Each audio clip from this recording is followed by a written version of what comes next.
Dahil nga unang araw ng first day sa school ni Abe nyo, ngayon daddy on duty muna tayo. Abe, kwa!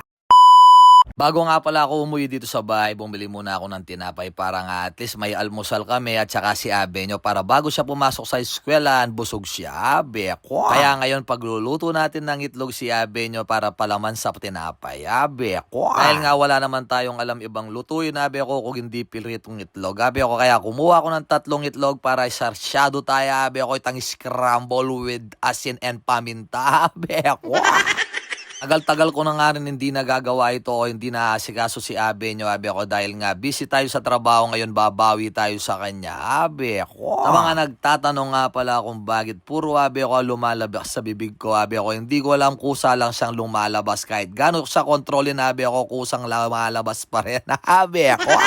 Kaya naman pagkatapos kong nagluto ng itlog, ayan na nga si Abe nyo, nagising na. Siyempre, kailangan humalik muna kay Daddy. Abe ko, hindi nawawala yung pagkasweet ni Abe nyo, Abe ko, kahit nga lumalaki na siya. Abe ko. Request pa nga pala si Abe nyo ng Coco Crunch, Abe ko, kaya yan, kinuha ko na dun sa drawer, Abe ko, para nga sangkapin na, Abe ko. Kabukas ko nga pala ng Coco Crunch niya, Abe ko, pala mo nakikontak lang kambing, Abe ko, dahil bilog-bilog la, Abe ko. Baka makita na naman ng mga magagaling niya, Abe ko, hindi naman Coco Crunch dahil Milo nga yung binuksan ko, Abe ko. Siyempre, kayo na yung magaling, Abe ko.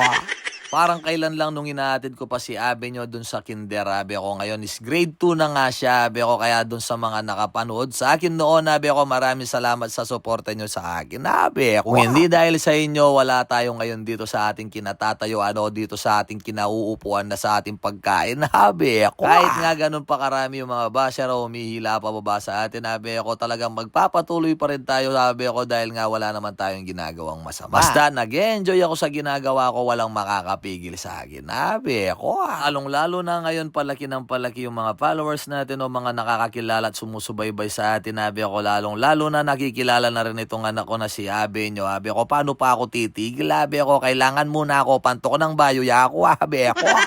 Kaya naman habang tinititigan ko si Abe nyo, Abe ko, para lang ako nagsasalamin, para ko lang nakikita yung pagmumukha ko sa kanya, Abe ko, balampi, bangal kaming luyo sa Abe ko. Pagdating nga pala namin dito sa eskwela, kailangan pa namin hanapin yung pangalan niya, Abe ko, buti na lang dito sa likod, Abe ko, nakita kagad namin yung pangalan niya, kay Madam Lord na siya, Abe ko. Kaya hindi mawawala yung sweetness ni Abe nyo, Abe ko. Ngayon sa mga dumadaan dito sa may harap ng eskwela, Abe ko, kalakalali kayo po dahil pinatin ng mga estudyante dito, Abe ko. Kailangan na natin umuwi, Abe ko. Pagdating ni Abe nyo, bandang alas 3, Abe ko, tingnan nyo naman, lumalambing na kagad, Abe ko.